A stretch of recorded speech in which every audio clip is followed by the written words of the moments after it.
Hello dear students, आज के video lectures के साथ हम देखेंगे क्लास 10 का mathematics chapter number 4 quadratic equation का टॉपिक है नेचर ऑफ रूट्स। ठीक है, रूट्स का नेचर कैसे होता है, क्या होता है नेचर ऑफ रूट्स, आज के बारे में हम देखेंगे। ठीक है, क्वाड्रेटिक इक्वेशन नाम सुनते ही आपको पता लग गया होगा। ठीक है, कि वे सारे इक्वेशंस को हम क्वाड्रेटिक इक्वेशन कहते हैं जो a² + bx + c = 0 के फॉर्म में होंगे। जो भी इक्वेशन a² + bx + c = 0 के फॉर्म में होते हैं वे सारे इक्वेशंस को हम क्वाड्रेटिक इक्वेशन बोलते हैं। ठीक है, अब ये जो क्वाड्रेटिक इक्वेशन है, इस क्वाड्रेटिक इक्वेशंस की रूट्स कितने होते हैं या तो फिर कितने सॉल्यूशन होते हैं, दोनों का मीनिंग एक ही है। या तो रूट्स कहूँ या तो सॉल्यूशन कहूँ, कितने होते हैं क्वाड्रेटिक इक्वेशन के रूट्स या तो कितने होते हैं क्वाड्रेटिक इक्वेशन के सॉल्यूशन, अगर ये मुझे फाइंड करना होगा तो डेफिनेटली मुझे वो फाइंड करना है कि वो x की वैल्यू कितनी होगी जिसके लिए ये पूरा इक्वेशन राइट हैंड साइड पे 0 होगा। यानी कितनी x की वो वैल्यू होगी जो मैं यहाँ पे पुट करूँगा, फिर मैं सिंप्लीफाई दूंगा तो रिज़ल्ट में मुझे 0 मिलेगा। ठीक है, जितनी भी वो वैल्यू होगी उसको उसके रूट्स कहते हैं या तो उसके सॉल्यूशंस कहते हैं। ग्राफिकली मीनिंग आपको पता होगा, क्वाड्रेटिक इक्वेशन है वो पैराबोला बनाता है। यानी जिस दिन इसको परवलय के अंदर यानी पैराबोला के अंदर हमने कन्वर्ट कर दिया तो एक्स एक्सिस पे वो कहाँ कहाँ इंटरसेक्ट करेगा, दो जगह पे इंटरसेक्ट कर सकता है, या तो एक जगह पे इंटरसेक्ट करेगा या तो इंटरसेक्ट करेगा भी नहीं, यानी एक्स एक्सिस से अप रहेगा या तो एक्स एक्सिस से डाउन रहेगा। तो इस टाइप का जितने भी पैराबोलास है वो एक प्रकार के क्वाड्रेटिक इक्वेशन है।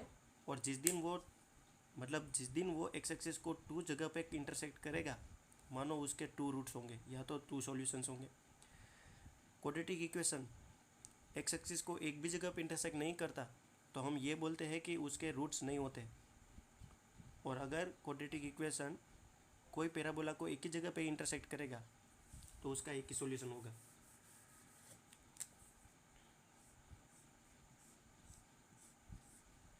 या तो पैराबोला एक ही पॉइंट पे इंटरसेक्ट करे, या तो पैराबोला 2 जगह पे इंटरसेक्ट करेगा, या तो पैराबोला इंटरसेक्ट ही नहीं करेगा, चाहे इस क्वाड्रेंट में हो या चाहे इस क्वाड्रेंट में हो, चाहे डाउनवर्ड हो या अपवर्ड हो। डाउनवर्ड कब होगा, जब उसका x² के साथ रहने वाला जो कोफिशिएंट है वो नेगेटिव होगा। x² के साथ रहने वाला कोफिशिएंट नेगेटिव होता है तो वो डाउनवर्ड पैराबोला बनता है। तो कहने का मतलब या तो एक जगह पे इंटरसेक्ट करता है, या तो 2 जगह पे इंटरसेक्ट करेगा, या तो इंटरसेक्ट करेगा ही नहीं। ये 3 टाइप के केसेस पॉसिबल है रूट्स फाइंड करने के लिए। ठीक है बच्चों, कहने का मतलब तो फिर ये हुआ कि रूट्स तो पॉसिबल तभी है जब एक्स एक्सिस को ये इंटरसेक्ट करे। कहने का मतलब ये है, एक्स एक्सिस को एक जगह पे टच करने का मतलब होता है एक रूट्स है, यहाँ पे 2 जगह पे इंटरसेक्ट करने का मतलब 2 रूट्स है, इंटरसेक्ट नहीं करने का मतलब होता है इसके रूट्स ही नहीं है। तो क्या मैं ऐसा कह सकता हूँ कि ये 2 केस वैसे केस है जहाँ पे मुझे रूट्स कुछ ना कुछ तो मिलते हैं, कुछ ना कुछ तो इसके रूट्स मिलते हैं, और ये जो वाला केस है ये केस वैसा है जिसके अंदर मुझे रूट्स ही नहीं मिलते। तो अब मैं जो बताने जा रहा हूँ ध्यान से सुनिएगा। हर एक बार मैं ग्राफ ड्रॉ करके ये नहीं पता लगा सकता कि रूट्स कितने हैं या कितने नहीं हैं, और इसीलिए हमें पढ़ना है डिस्क्रिमिनेंट।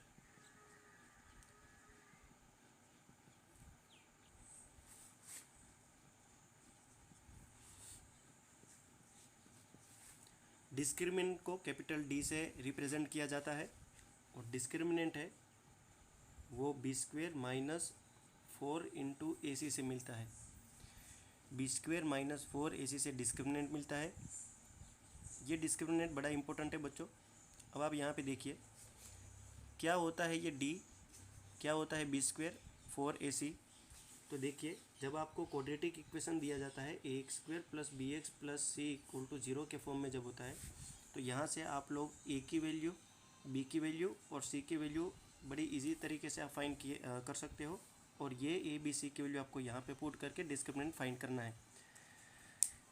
आपको a b c की वैल्यू मानो कुछ ना कुछ मिल गई, फिर आपने जब डिस्क्रिमिनेंट फाइंड कर दिया, और ये जो डिस्क्रिमिनेंट है आपने ए बी सी की वैल्यू यहाँ पे पुट करने के बाद आपको सिंप्लीफाई में मानो कुछ ना कुछ नंबर मिलेगा, यहाँ पे कुछ ना कुछ नंबर मिलेगा, ठीक है।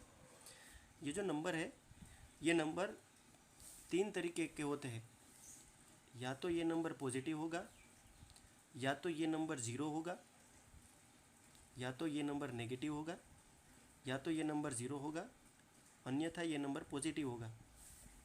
कुछ ना कुछ तो मिलेगा, ठीक है। आप जब ए बी सी की वैल्यू यहाँ पे पुट करेंगे तो आपको डिस्क्रिमिनेंट कुछ तो कुछ मिलेगा, कुछ ना कुछ रियल वैल्यू जो मिलेगी वो रियल वैल्यू या तो नेगेटिव होगी, या तो पॉजिटिव होगी, या तो फिर ज़ीरो होगा, ठीक है। अब ये डिस्क्रिमिनेंट का ये जो फॉर्मूला है, ये फॉर्मूला आप लोगों को तीन तरीके के डी दे सकता है। When D is less than zero, when, या तो मैं ऐसे कहूँ, डिस्क्रिमिनेंट जो होता है, डिस्क्रिमिनेंट वो कैसे फाइंड किया जा सकता है बच्चों, बी स्क्वेयर माइनस 4ac से फाइंड किया जा सकता है। आपने जिस दिन डिस्क्रिमिनेंट इस फॉर्मूले से फाइंड कर दिया, या तो ये डिस्क्रिमिनेंट आपको ज़ीरो से छोटा मिलेगा, या तो डिस्क्रिमिनेंट आपको ज़ीरो मिलेगा, या तो डिस्क्रिमिनेंट आपको ज़ीरो से बड़ा मिलेगा, ठीक है।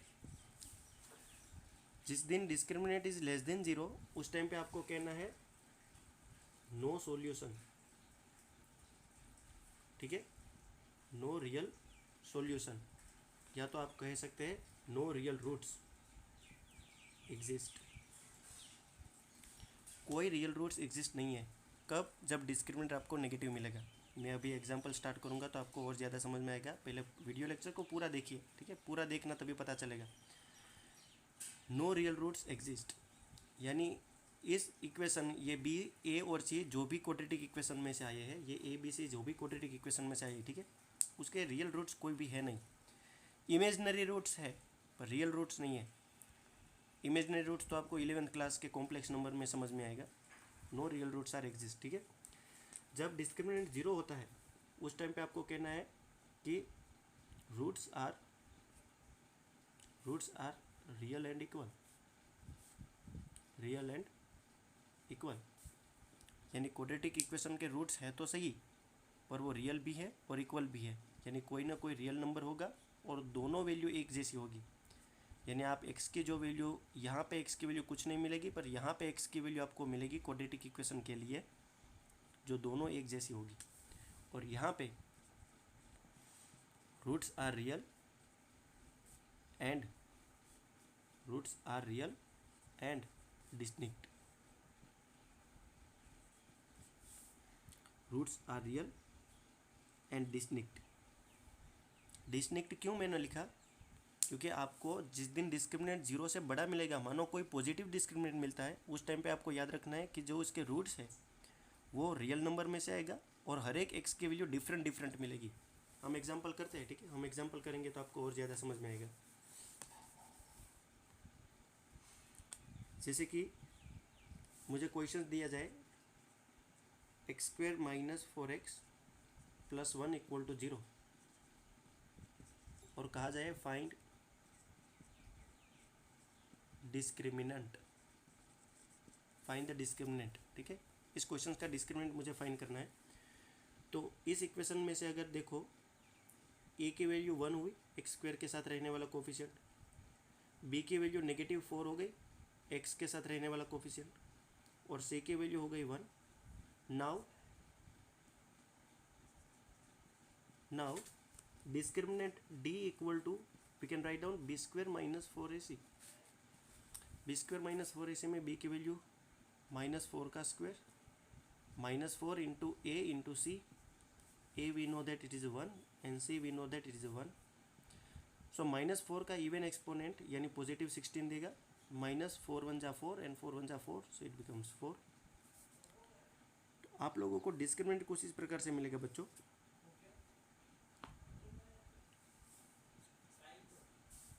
Under root b square minus 4ac, ठीक है।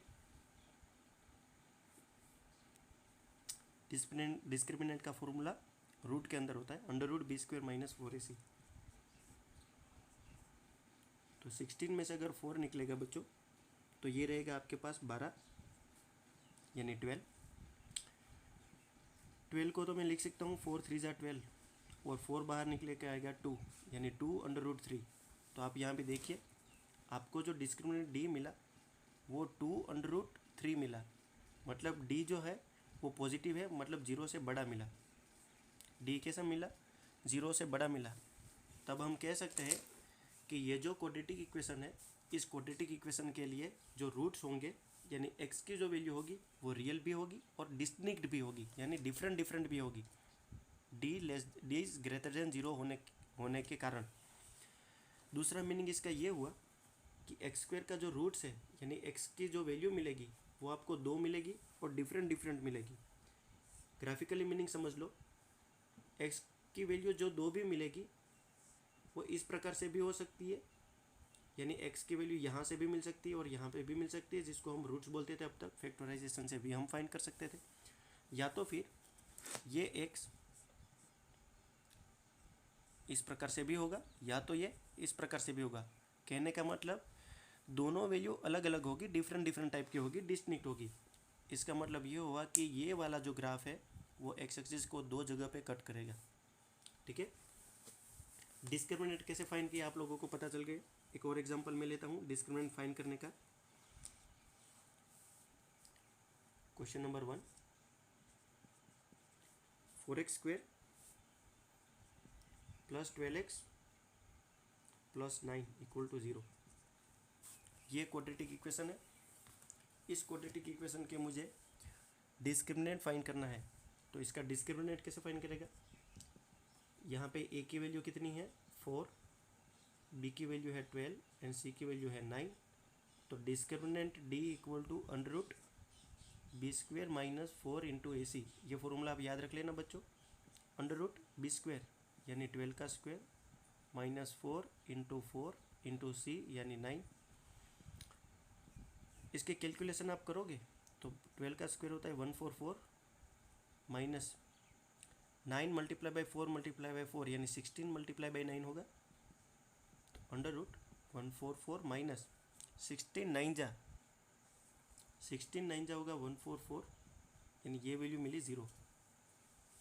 ठीक है, देखिए √0 लगाओ या ना लगाओ, डी की वैल्यू 0 मिली। यहाँ से एक दूसरी बात आपको मैं कहना चाहूँगा, डिस्क्रिमिनेंट की वैल्यू 0 मिली, इसका मतलब ये क्वाड्रेटिक इक्वेशन जो है, इस क्वाड्रेटिक इक्वेशन के रूट्स, इस क्वाड्रेटिक इक्वेशन के जो रूट्स है वो रियल भी होंगे एंड इक्वल भी होंगे। कहने का मतलब ये है कि यहाँ पे जो x की वैल्यू आपको जो भी मिलेगी इस इक्वेशन को सेटिस्फाइड करने के लिए, इस इक्वेशन को सेटिस्फाइड करने का मतलब है x की आपको जो भी वैल्यू चाहिए 0 लाने के लिए, आप जो भी वैल्यू x की यहाँ पे रखोगे 0 लाने के लिए, वो x की 2 वैल्यू होगी, वो तो डेफिनेटली पक्का है। x का स्क्वायर है मतलब इसके रूट्स 2 होते हैं, और ये जो दोनों रूट्स है ना वो एक जैसे होंगे, मतलब सेम होंगे, इक्वल होंगे।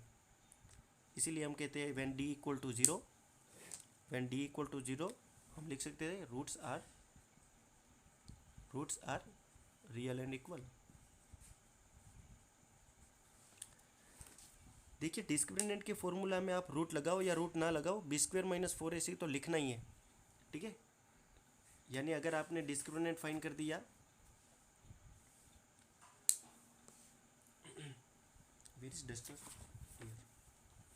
मान लो अगर आपने डिस्क्रिमिनेंट का फॉर्मूला इस प्रकार से लिखा d = b² - 4ac तो भी चलेगा, d = √b² - 4ac लिखा तो भी चलेगा। दोनों में से कोई भी फॉर्मूला लगाओ, डिस्क्रिमिनेंट के लिए सही है। बट आप जब ये फॉर्मूला इस्तेमाल करो तब आपको ये याद रखना है d की वैल्यू √ के अंदर जो भी आए वो पॉजिटिव आनी चाहिए। अगर नेगेटिव आया तो आपको कहना है no real roots are exist. मानो d = समथिंग लाइक -25 आया, d = -√25 आया, जब आपने b, a और c की वैल्यू पुट करने के बाद आपने सिंप्लीफाई किया तो कुछ इस प्रकार से अगर रिजल्ट मिला तो आपको कहना है कि no real roots are exist, क्योंकि √ जो है ना वो एक धनात्मक क्वांटिटी है। रूट के अंदर रहने वाला हर एक नंबर पॉजिटिव साइन में से आना चाहिए, नेगेटिव साइन आना चाहिए नहीं। ठीक है, now let us take the another topic related with the discriminant is quadratic formula. How to find the root of equation the roots of equation, roots of quadratic equation, ठीक है, quadratic equation by using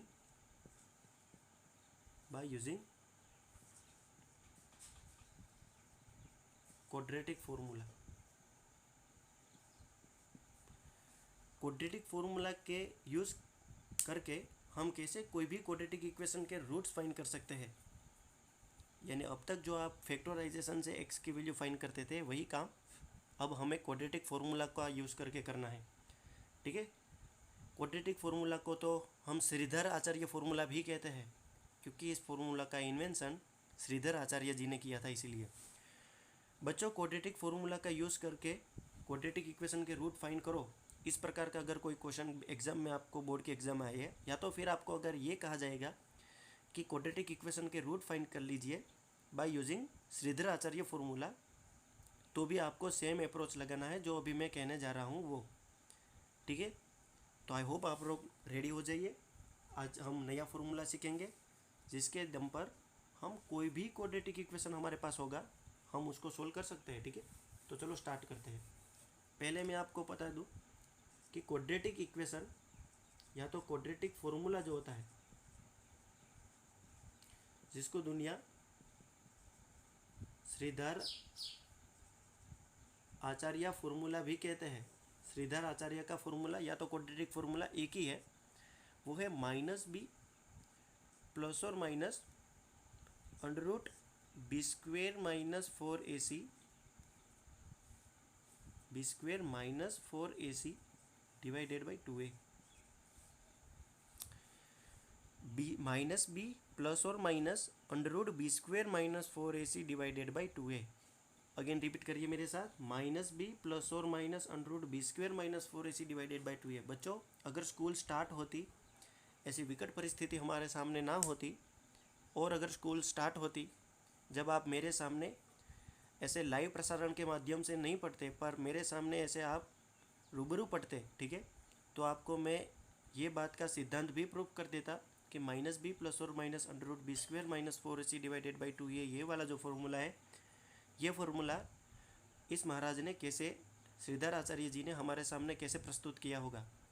Shridhar आचार्य को इस type के formula की सिद्धि कैसे प्राप्त हुई होगी, ये फॉर्मूला हम डायरेक्टली डिराइव करके आपको दिखाते हैं। पर हमारे पास इतना टाइम नहीं है, इसलिए हम अभी याद रख लेंगे कि -b प्लस और minus b² - 4ac divided by 2a वाला जो फॉर्मूला है, ये फॉर्मूला हम क्वाड्रेटिक फॉर्मूला कहते हैं। और ये फॉर्मूला क्यों यूज़ होता है, कोई भी क्वाड्रेटिक इक्वेशन के रूट्स फाइंड करने के लिए ये फॉर्मूला का यूज़ किया जा सकता है, ठीक है। आपने यहाँ देखा होगा कि b² - 4ac ये वाला जो टॉपिक है ना, ये वाला जो पार्ट है, ये तो आपने अभी पढ़ लिया है ना, अभी आपने पढ़ा। इसको तो दुनिया डिस्क्रिमिनेंट बोलती है, समझ में आई बात। यानी पहले डिस्क्रिमिनेंट फाइंड करने के बाद आप यहाँ पे वैल्यू लगाओ तो भी राइट है। डिस्क्रिमिनेंट अगर नेगेटिव आया तो आपको कुछ भी नहीं करना है, क्योंकि आप डिस्क्रिमिनेंट डी की वैल्यू जिस दिन नेगेटिव आई, मानो आपने साफ साफ बोल देना है कि no real roots are exist.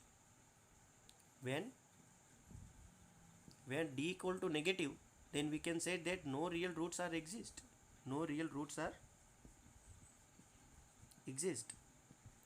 यानी बच्चों, आपको ये फॉर्मूला का यूज़ तभी करना है, आपको ये तकलीफ़ तभी पिकअप करनी है जब आप लोगों को डी की वैल्यू या तो पॉजिटिव मिले, ध्यान से सुनिएगा मैं जो बोलने जा रहा हूँ, जब आप लोगों को डिस्क्रिमिनेंट की वैल्यू पॉजिटिव मिले या तो आपको डिस्क्रिमिनेंट की वैल्यू 0 मिले, उस टाइम पे आपको ये कहना है कि क्वाड्रेटिक फॉर्मूला से हम कोई भी इक्वेशन के रूट्स फाइंड कर सकते हैं। पर जिस दिन डिस्क्रिमिनेंट की वैल्यू नेगेटिव मिली, आपको इतनी लाइन लिखकर वहाँ से हट जाना है, फॉर्मूला भी नहीं लगाना है। क्वाड्रेटिक क्वाड्रेटिक इक्वेशन को फैक्टराइज भी नहीं करना है, और परफेक्ट स्क्वायर मेथड जो अभी हमने सीखी ही नहीं है, जिसको कंप्लीटिंग स्क्वायर मेथड भी बोलते हैं, वो भी हमें नहीं लगानी, क्योंकि उसके रूट्स है ही नहीं। उसके रियल रूट्स है पर आपको अभी नहीं पढ़ने हैं। सॉरी, उसके रियल रूट्स जब डिस्क्रिमिनेंट नेगेटिव होता है तो भी उसके रूट्स होते हैं बच्चों, पर वो रूट्स इमेजनरी होते हैं, जो आपको क्लास 11th के चैप्टर नंबर 4 के अंदर आपको पढ़ना है, complex number and quadratic equation के अंदर, ठीक है। आप 10th में हो इसलिए आपको यहाँ तक सीमित है। आगे बढ़ते हैं हम। आई होप आप लोगों ने फॉर्मूला याद कर लिया होगा। अब हम डायरेक्ट एक्सरसाइज के ऊपर जाते हैं बच्चों, ठीक है। आप मेरे साथ आपका जो एनसीईआरटी का एक्सरसाइज है 4.2, ठीक है, 4.2 है, वो 4.2 निकाल लीजिए और वहाँ पे क्वेश्चन नंबर 1 आप रीड करना स्टार्ट कर लीजिए। आई होप, मैं ऐसा मानकर चल रहा हूँ कि आपने एक्सरसाइज 4.2 आपके सामने निकाल ली होगी वीडियो पॉज करके, ठीक है। आप मेरे साथ साथ क्वेश्चन पढ़ते जाइए तो ही आपको यहाँ पे मज़ा आएगा, वरना आपको बोरिंग फील होगा। क्वेश्चन नंबर 1, आपको क्वेश्चन नंबर 1 ऐसा कहा है, find the roots of the following quadratic equation by factorisation method. बच्चों फैक्टराइजेशन मेथड कैसे करनी है वो तो आपको पता है, मैं क्वेश्चन नंबर 1 नहीं टेक करूँगा, ठीक है। डायरेक्ट 4.2 तक तो हो गया था हमारा, 4.3 हम स्टार्ट करेंगे, ठीक है। 4.3 का क्वेश्चन नंबर 1 रीड कर लीजिए, वीडियो पॉज करके वापस कि एक्सरसाइज 4.3 निकाल लीजिए। यहाँ पे आपको कहा है find the roots of the quadratic equation if they exist, ठीक है, इफ दे एग्जिस्ट।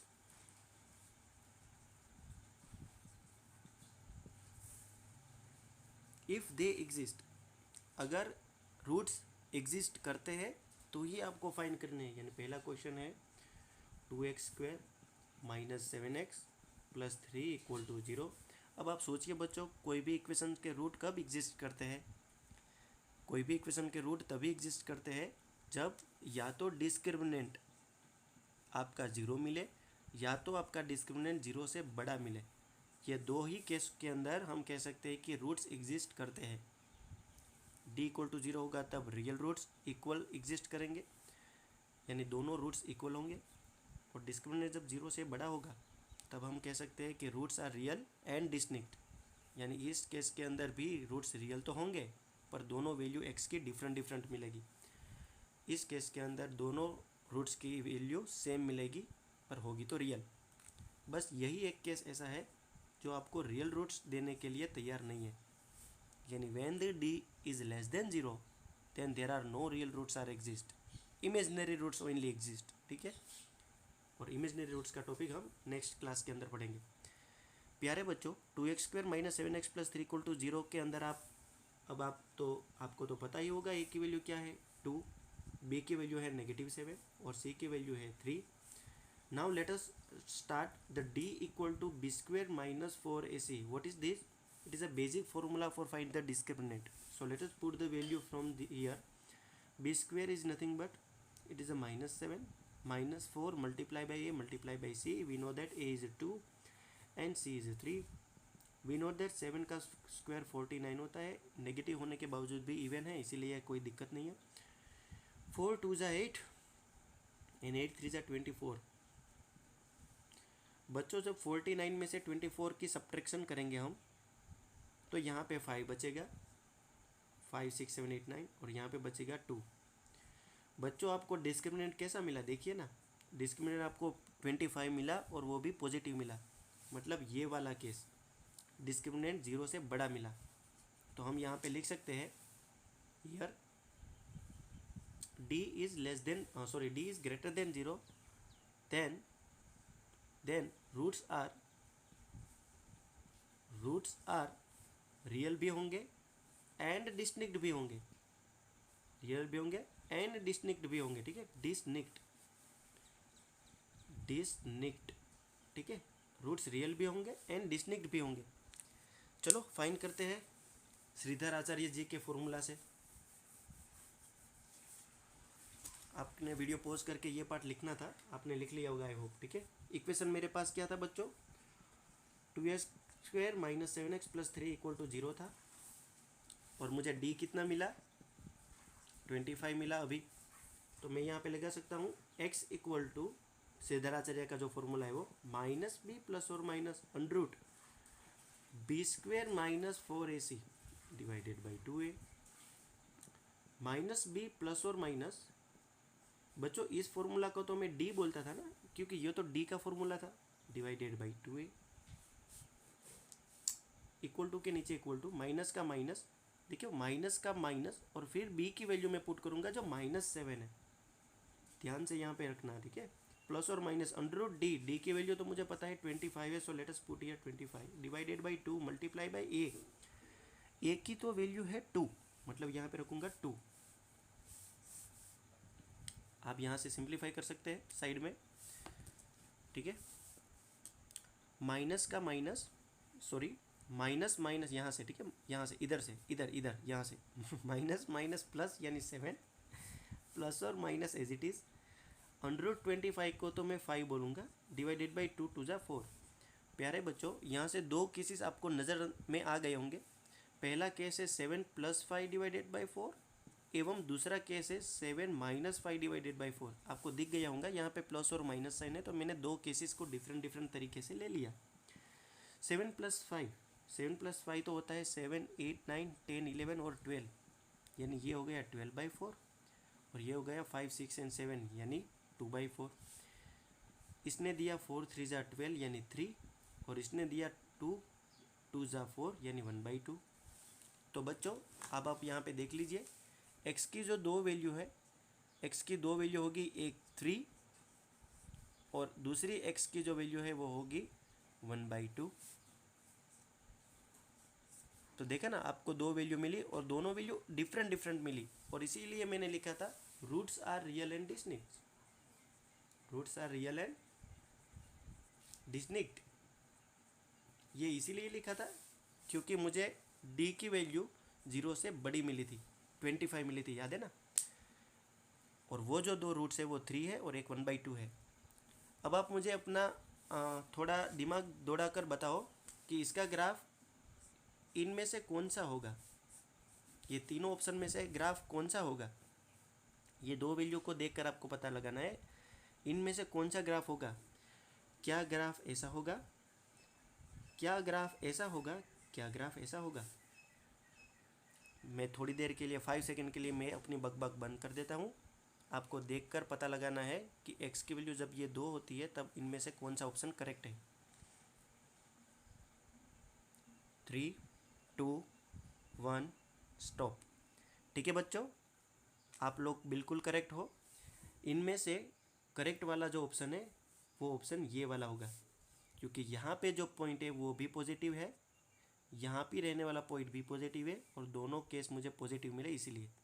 ठीक है, ये वाला नहीं हो सकता क्योंकि यहाँ पे दोनों नेगेटिव की साइड है, यहाँ पे एक नेगेटिव साइड है एक पॉजिटिव साइड है, मतलब इसका ग्राफ इस टाइप का कुछ होगा। प्रॉपरली नहीं कह सकते पर ऐसा तो होगा ही, वर्टिकल के लेफ्ट हैंड साइड पे होगा। पूरा क्वेश्चन आपको समझा दिया, इस प्रकार से क्वेश्चंस करना है। क्वेश्चन नंबर 1, ठीक है। अब आप देखिए बच्चों, आप जब 4.3 एक्सरसाइज निकालोगे तो वहाँ पे आपको कंप्लीटिंग स्क्वायर मेथड से क्वेश्चन करना है, जबकि ये क्वाड्रेटिक इक्वेशन से मैंने किया, यानी श्रीधराचार्य से मैंने ये क्वेश्चन किया। इस क्वेश्चन को आपको करना था कंप्लीटिंग स्क्वायर मेथड से। बच्चों कंप्लीटिंग स्क्वायर मेथड हमारे सिलेबस में से नहीं है इस साल, पर हम पढ़ेंगे, हम यूज़ करेंगे कि कंप्लीटिंग स्क्वायर मेथड से कैसे क्वेश्चन सोल्व होते हैं। ठीक है, चलो एक क्वेश्चन कंप्लीटिंग स्क्वायर मेथड से करते हैं, फिर आपको पूरी एक्सरसाइज 4.3 होमवर्क में मिल जाएगी। ठीक है, चलो कंप्लीटिंग स्क्वायर मेथड से यही क्वेश्चन करते हैं, सेम टू सेम क्वेश्चन हम करेंगे, पर कौन से बच्चों, कंप्लीटिंग स्क्वायर मेथड। देखिए कंप्लीटिंग स्क्वायर मेथड से कैसे करनी है।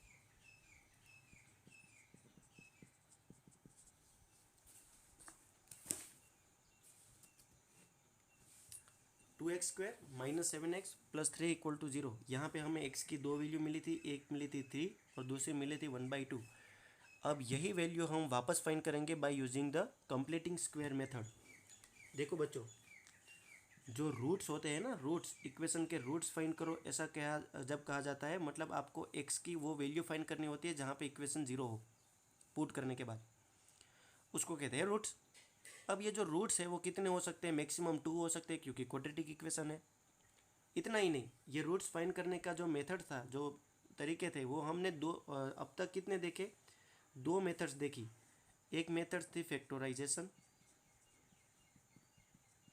जो आपने ऑलरेडी पढ़ ली है। आज आपने पढ़ा क्वाड्रेटिक फॉर्मूला, जिसको श्रीधराचार्य फॉर्मूला भी कहते हैं, ये दूसरी मेथड है। और इसकी तीसरी मेथड है जो अभी हम सीखने के लिए जा रहे हैं, जिसको कहते हैं कंप्लीटिंग, ठीक है, completing square method, completing square method, या तो बच्चों इसको परफेक्ट स्क्वायर मेथड भी बोलते हैं। ठीक है, परफेक्ट स्क्वायर मेथड भी बोलते हैं, याद रखना, परफेक्ट स्क्वायर मेथड भी बोलते हैं इसको, थोड़ा नोट करते जाना मेरे साथ साथ। ये मेथड हमने सीख ली है, ये मेथड भी सीख ली है। अब ये थर्ड वाला जो मेथड है आज हम इसको लर्न करेंगे, इसके बाद हमारा चैप्टर पूरा फिनिश हो जाएगा। मतलब ये लेक्चर हमारे वीडियो लेक्चर्स का लास्ट पार्ट है। फिर भी आपको कोई डाउट होगा तो आपके पास मेरा कॉन्टैक्ट नंबर है ही, आप मुझे कभी भी कॉन्टैक्ट कर सकते हो। ठीक है, कंप्लीटिंग स्क्वायर मेथड से हम कैसे एक्स की वैल्यू 3 और 1/2 फाइंड करते हैं वापस, जो हमने इस फॉर्मूले से काम किया वही काम हम इस फॉर्मूले से करेंगे, इस मेथड से करेंगे, और अगेन रिजल्ट हम सेम लाएंगे। ठीक है, चलो शुरू करते हैं। कंप्लीटिंग स्क्वायर मेथड यानी perfect square method. Perfect square method आपको तभी आएगी जब आपके लिए, आपके दिमाग में ये फंडा, ये कॉन्सेप्ट क्लियर होगा कि a प्लस बी का होल स्क्वायर क्या होता है बच्चों, a square plus 2ab plus B square होता है, और a माइनस बी का होल स्क्वायर क्या होता है बच्चों, a square minus 2ab plus B square होता है। तो आप यहाँ पे ध्यान से देखिए। ठीक है, ध्यान से देखिएगा तो आपको पता चलेगा कि जब प्लस होता है तो प्लस, और जब माइनस होता है तो माइनस, और हमारे क्वेश्चन के अंदर यहाँ पे माइनस है। b का कोफिशिएंट, ध्यान से सुनना, b का कोफिशिएंट, ये तो a है ना, a x square b x plus c, sorry b का कोफिशिएंट नहीं, x का कोफिशिएंट मतलब b की वैल्यू, अगर b की वैल्यू नेगेटिव होगी तो हम ये दूसरा वाला फॉर्मूला पिकअप करेंगे, और अगर ये b की वैल्यू पॉजिटिव होगी तो इस फॉर्मूले से चलेंगे। अब मैं क्या कहने जा रहा हूँ, इस फॉर्मूले को, इस क्वाड्रेटिक इक्वेशन को या तो मुझे इस फॉर्म में या तो मुझे इस फॉर्म के अंदर कन्वर्ट करना है, इस फॉर्म के अंदर या तो इस फॉर्म के अंदर कन्वर्ट करना है, जबकि यहाँ पे x के साथ रहने वाला b नेगेटिव है तो मैं इस फॉर्मूला का यूज़ करूँगा क्योंकि यहाँ पे नेगेटिव है। अगर यहाँ पे पॉजिटिव होता तो मैं ये वाला फॉर्मूला पिकअप करता, मतलब इसके फॉर्म में कन्वर्ट करने का प्रयास करता। अब प्रयास कैसे करना है इस फॉर्मूले के अंदर कन्वर्ट करने का, जबकि नेगेटिव है, इसीलिए वो मैं दिखाता हूँ। चलिए, बड़ा सिंपल अप्रोच लगाना है। ये मेथड इतनी इजी है, कंप्लीटिंग स्क्वायर मेथड इतनी इजी है, पता नहीं क्यों बच्चों इसको स्किप करते हो। बड़ी इजी मेथड है, देखिए कैसे करना है। 2x square minus 7x plus 3 है ना, 2x square minus 7x plus 3 equal to 0 है ना बच्चों। तो पहला स्टेप हमारा ये होना चाहिए, फर्स्ट स्टेप, कि the coefficient of x, the coefficient of x should be 1, the coefficient of x should be 1। साथ साथ में स्टेप लिखना है तो लिखते जाना। पहला step, the coefficient of x should be 1। अब यहाँ पे तो एक्स स्क्वायर का कोफिशिएंट 2 है, तो मैं यहाँ पे एक्स स्क्वायर का कोफिशिएंट 1 बनाने के लिए पूरे इक्वेशन को 2 के साथ डिवाइड कर दूंगा। 7x/2 3/2 equal to 0। इससे क्या होगा, 2 से 2 कटेगा। अगर मान लो एक्स स्क्वायर का कोफिशिएंट 5 है तो मैं पूरे इक्वेशन को 5 के साथ डिवाइड करता। अगर एक्स स्क्वायर का कोफिशिएंट 7 है तो मैं पूरे इक्वेशन को 7 के साथ डिवाइड करता। मानो एक्स स्क्वायर का कोफिशिएंट कोई भी हो, मैं पूरे इक्वेशन को उससे नंबर के साथ डिवाइड करता। मेरा पहला काम ये होना चाहिए कि एक्स स्क्वायर के साथ रहने वाला जो भी नंबर है वो 1 होना चाहिए। 1 कितना होना चाहिए, 1 होना चाहिए। तो प्यारे बच्चों, अब ये तो हो गया एक्स स्क्वायर, ये तो हो गया 7x/2, और ये हो गया 3/2 इक्वल टू 0। अब तो हो गया क्वाड्रेटिक इक्वेशन के एक्स स्क्वायर का कोफिशिएंट 1। जिस दिन एक्स स्क्वायर का कोफिशिएंट 1 बन जाए, हमें क्या करना है, एक्स स्क्वायर माइनस 7x/2, 3/2 को लेफ्ट करके -3/2 कर देना है उस साइड पे भेज कर। यहाँ तक समझ में आया बच्चों? ठीक है, कांस्टेंट टर्म को लेफ्ट हैंड साइड पे सेंड कर देना है। अब क्या करना है आप सुनिए। अब ये जो इक्वेशन है, इस इक्वेशन को मैं यहाँ पे लिखकर बच्चों आपको बताऊंगा कि कैसे ये जो लेफ्ट साइड वाला जो पार्ट है ना, लेफ्ट हैंड साइड वाला जो पार्ट है, एक्स स्क्वायर माइनस 7x/2 वाला जो पार्ट है, उसको मैं A square minus 2ab plus B square के फॉर्म में कन्वर्ट करूँगा। A square minus 2ab plus B square वाले फॉर्म के अंदर कन्वर्ट करूँगा इस वाले पार्ट को, सिर्फ लेफ्ट हैंड साइड वाले पार्ट को। ध्यान से सुनिएगा मैं जो बोलने जा रहा हूँ। एक्स स्क्वायर माइनस 7x/2 वाले पार्ट को मैं इसके फॉर्म के अंदर कन्वर्ट करूँगा अभी, सिर्फ लेफ्ट हैंड साइड वाले पार्ट को ही। पर यहाँ पे बच्चों जिस दिन मैंने यहाँ पे कन्वर्ट कर दिया तो ये तो 1, 2 और 3, यहाँ पे तो 3 टर्म्स बन गए, और यहाँ पे कितने टर्म्स है, सिर्फ 2 टर्म्स। तो ये जो 2 टर्म्स है ना, ये 2 टर्म्स बनाने का काम ये दोनों मिलकर करेंगे, और ये जो 3 वाला थर्ड वाला जो पार्ट है ना एक्स्ट्रा, वो मेरे पास बच जाएगा। ये थर्ड वाला एक्स्ट्रा पार्ट पूरे इक्वेशन को अनबैलेंस करेगा। क्या करेगा, अनबैलेंस करेगा। समझ में आ रही है बात।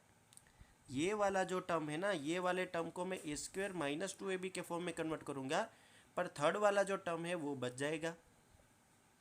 समझ में आई बात। तो ये जो थर्ड वाला पार्ट है वो मैं यहाँ पे भी ऐड करूँगा -3/2 के अंदर। आई होप आप समझ गए होंगे, अगर नहीं समझे तो अभी आपको पता चल जाएगा मैं क्या करने जा रहा हूँ।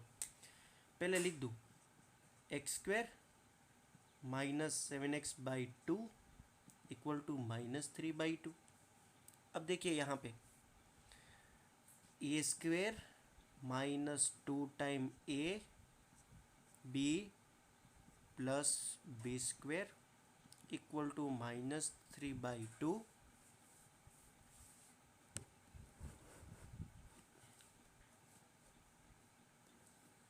एक सेकेंड बच्चों, बोर्ड थोड़ा कम पड़ रहा है।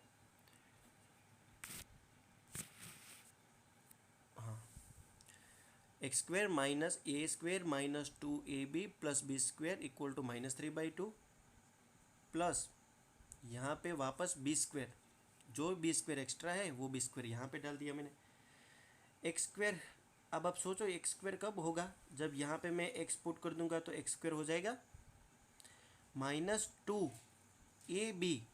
अब ये a और ये b के अंदर कौन सा फॉर्मूला मैं ऐसे सेट करूँ, यहाँ पे a तो मेरा x हो गया, मतलब यहाँ पे तो x आएगा। चलो एक बात तो फिक्स हो गई कि a² 2ab, तो 2a की जगह पे x है तो x लगा दिया, इंटू b की जगह पे मैं क्या पुट करूँ। यहाँ पे आपका दिमाग का खेल है, सारा का सारा दिमाग का खेल बच्चा आपका यहाँ पे है।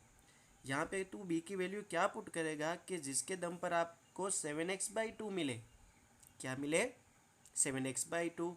तो देखिए न्यूमरेटर में 7 है तो 7 तो यहाँ पे रहने चाहिए कि नहीं, तो यहाँ पे मैं लिखूँगा 7x, 7 रखूँगा, और डिनोमिनेटर में मैं 4 पुट कर दूँगा। क्यों 4 पुट कर दूँगा, क्योंकि 2 जा 4 होगा, 7x/2 वैसे ही मिल जाएगा।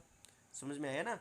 यहाँ पे आपका दिमाग का अप्रोच है, जितना दिमाग आप यहाँ पे फोकस करेंगे अपना, बीच वाला टर्म कैसे मिले ये तीनों का सेट करके, बस यही सोचना है आपको।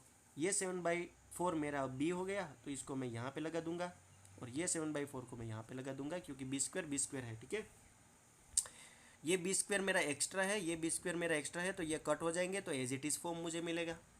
पर यहाँ पे दूसरा बेनिफिट ये हुआ बच्चों कि ये a² minus 2ab plus b² के फॉर्म में कन्वर्ट हो गया।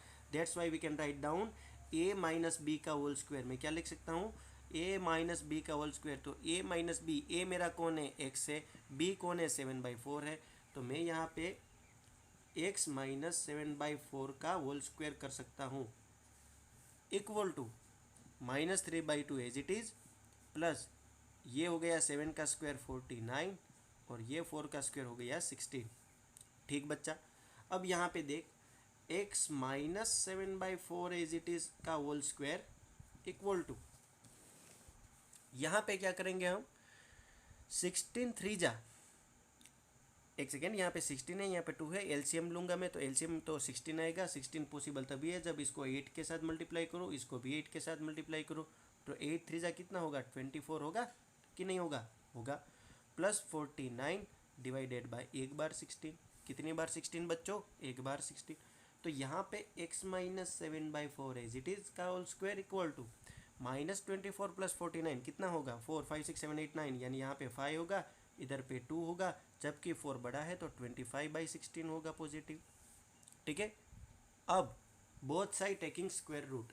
अब क्या करूँगा बच्चों में, both side taking square root. तो देखिए जब both side taking square root लूँगा तो यहाँ पे भी स्क्वायर रूट लिया, यहाँ पे भी स्क्वायर रूट लिया, तो ये इससे कट गया, तो यहाँ पे क्या बचा, x माइनस 7/4। जबकि आपने both sides taking square root लिया, इसलिए ये वैल्यू पॉजिटिव नेगेटिव में मिलेगी, रूट में 25 एंड रूट में 60। यहाँ से x minus 7/4 as it is. यहाँ पे x की वैल्यू +or-5 और +or-4। तो यहाँ से आप लिख सकते हो x की वैल्यू 7/4 है, यहाँ पे जाएगा तो 7/4 कैसा होगा, पॉजिटिव होगा, +or-5/4 एज इट इज़। तो यहाँ से आप लिख सकते हो x की वैल्यू 7 +or-5 डिवाइडेड बाई 4 एक बार, ठीक है, एक बार। क्लियर बच्चों? देखो यही फॉर्म आ गया। तो अब यहाँ से मैं क्या लिख सकता हूँ, देखिए ना, यहाँ से मैं लिख सकता हूँ कि x की वैल्यू या तो 7 + 5/4 होगी या तो x की वैल्यू 7 - 5/4 होगी।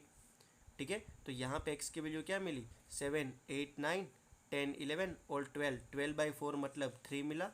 और यहाँ पे x की वैल्यू क्या मिली, 5, 6 एंड 7, 2/4, 2/4 को दुनिया बोलती है 1/2 कट होके। ठीक है, तो देखा ना, 3 1/2 मिला और हमें उस टाइम पे भी क्या मिला था, 3 1/2। तो ये परफेक्ट स्क्वायर मेथड, हालांकि माना कि थोड़ी लंबी प्रोसेस है बट बहुत सिंपल है बच्चों। कैलकुलेशन अगर करना आता है तो आपको बस इतना ही करना है, एक्स स्क्वायर का कोफिशिएंट 1 होना चाहिए और फिर आपको a² + 2ab + b² के फॉर्म में या तो a² - 2ab + b² के फॉर्म में कन्वर्ट कर देना है। स्क्रीन के सामने पूरा एग्जाम्पल तो आ नहीं रहा, पर आप लोग को अगर स्क्रीनशॉट लेना है तो ले लीजिए। ये फर्स्ट पार्ट है, ये इसका सेकेंड पार्ट है, ये वाला, ठीक है, ये वाला इसका सेकेंड पार्ट है, ये थर्ड पार्ट है और ये फोर्थ पार्ट है। ठीक है, आपका स्क्रीनशॉट लेना है तो ले लीजिए। परफेक्ट स्क्वायर मेथड हमारे सिलेबस में नहीं है पर हमने करवा दी कि कैसे आती है। ठीक है, तो आज यहाँ पे हमारा एक्सरसाइज हम कंप्लीट करते हैं बच्चों। आप लोगों को प्रैक्टिस 4.3 का question number 1, question number 2 and question number 3, ठीक है, बस इतने ही सोल्व करने हैं। वर्ड प्रॉब्लम्स आपको सोल्व करने नहीं है। 4.4 के अंदर quadratic equation if there exist find them. ठीक है, 4.4 का क्वेश्चन नंबर 1 भी बड़ा सिंपल है। ठीक है, तो आपको होमवर्क में, आज के होमवर्क आपको व्हाट्सएप थ्रू मिल जाएगा। यहाँ पे हमारा चैप्टर हम फिनिश करते हैं। कल से हम हमारा नेक्स्ट चैप्टर स्टार्ट करेंगे, एरिथमेटिक प्रोग्रेशन, चैप्टर नंबर 5। तब तक अपना ख्याल रखिए, मैथ्स पढ़ते रखिए। ठीक है बच्चों, बाय बाय।